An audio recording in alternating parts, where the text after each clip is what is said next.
Wow. Never eat anything or do anything before you do anything.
Well, hello again. This is the Zoom meeting for 129. A couple of new things. If you notice that today's announcement that I sent you, which you also get an email on, you'll notice there's something new. We will be finishing the 4th chapter in Unit 1 today. And because of that, this weekend we'll be doing the chapter tests for Unit 1. And if you notice, it's chapter 1, 4, 5, and 6. Now, if you also notice in that you said that the test opens on this at 12:30 a.m. on the Friday, the 2nd of February, and closes 11:59 p.m. on Saturday, the 3rd of February. So you'll have 2 days to do this. The other thing is you have to realize that if you look, it's 90 minutes long. You have one attempt and there's 50 questions. The other thing that I also brought up was the fact that the test is actually in Unit 1, and that's where you'll access it. And at the same time, that is where the test guide is for you can use to review. Okay, so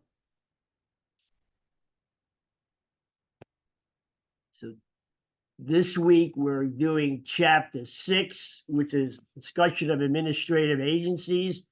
Now, you should all kind of know what these are through news or through other things you have to do in order to get approval for something. It's a government body responsible for the regulation and supervision of a particular government function or public interest.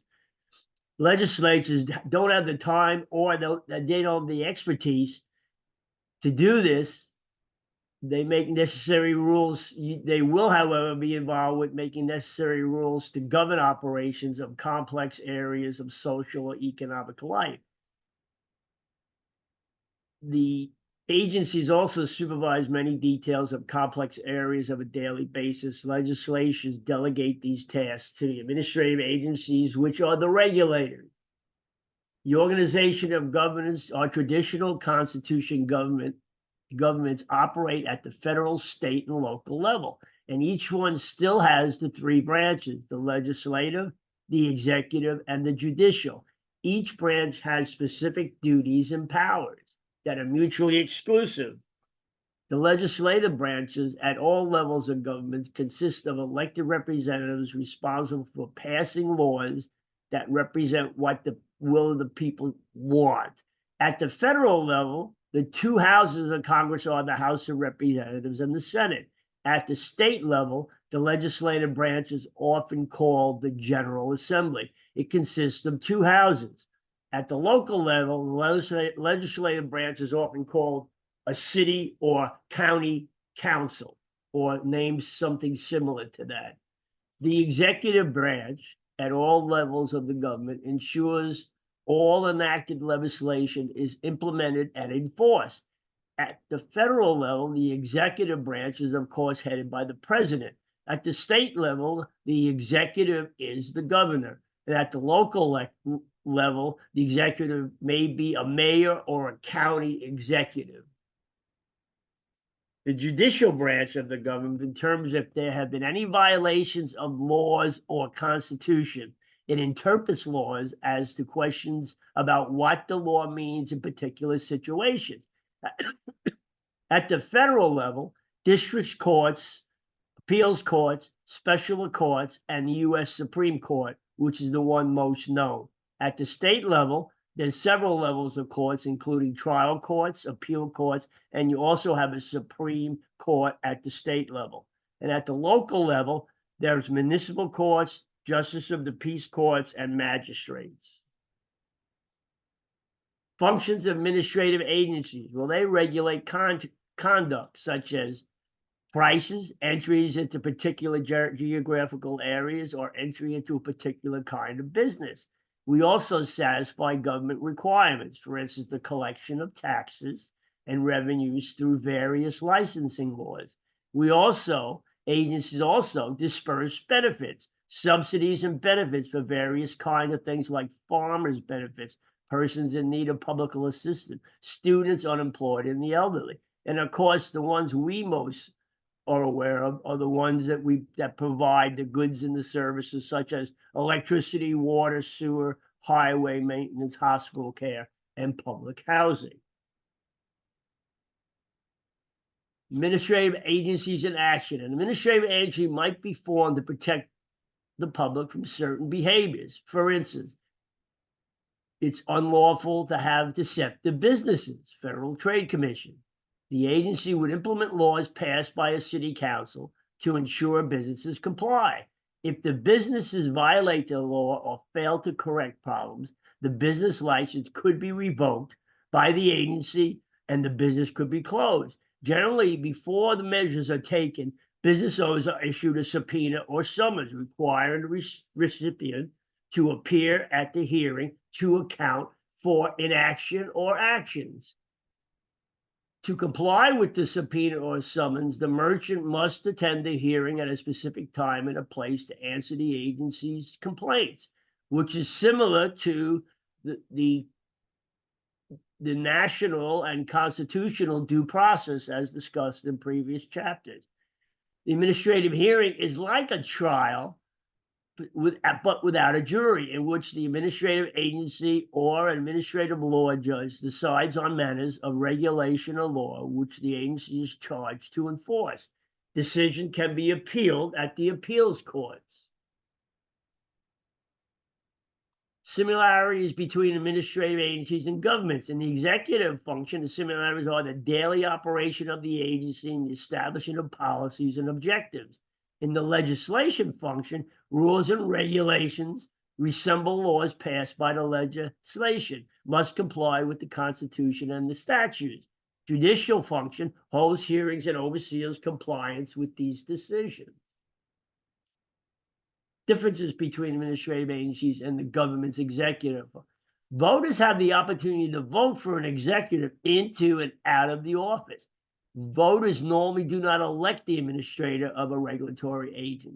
There are two general patterns in executive organization of an administrative agency. The executive appointment serves at the discretion of the elected executive of the government, subject to approval by a legislature. For instance, the Senate. These executives may be removed from office either with or without cause. Independent agencies, Congress has created agencies outside the executive branch, such as boards and commissions, to carry out agency executive functions.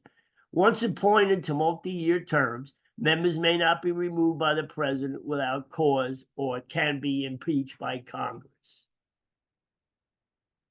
Agencies between administrative agents, differences between administrative agencies and the government, legislation function. Rules and regulations are can be established by the agency, not by the elected representative. Congress has the power to review and override unjust rules. The voter does not have direct control. Administrators are usually appointed by the executive with advice and consent from the legislature. This practice gives the public some indirect control over the operations of these administrative agencies. After administrators have been approved, it's generally difficult to remove them. The only recourse to bring pressure on the executive or the legislative branch to change the agency or to remove the administrator.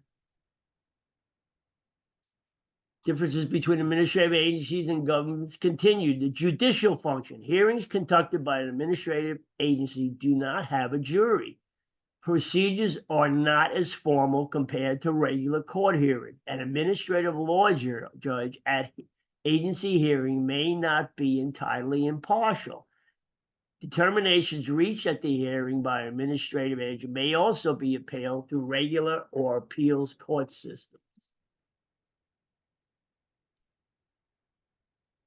Now look at the same differences between administrative agencies and governments with the judicial. Continued. There was an early debate over whether a legislator could delegate to an administrative agency the authority to function as a judge in certain matters. Now, this question largely was settled in the case of Brown versus Benson in 1932, where the Supreme Court decided an administrative agency does have that specific authority. Now, some of the criticism with these agencies is that some critics allege that certain administrative agencies are captured by the industries that they create to regulate. Due to economic benefits or costs, agencies can bestow on a firm and or industry. Those regulated have powerful incentives to secure favorable rulings.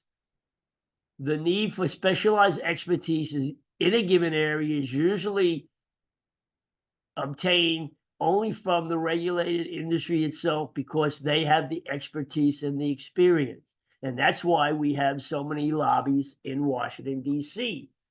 to move the decisions to a positive conclusion for the industry that they are representing. So that is it. It's a short chapter. Remember that this weekend on Friday through Saturday, you can do that test. Please look at the announcement and make sure that you see. Don't forget the test 1 is in the unit 1 as well as the test guide. So please take a look at all that and good luck with the test. And I will see you again soon. Take care.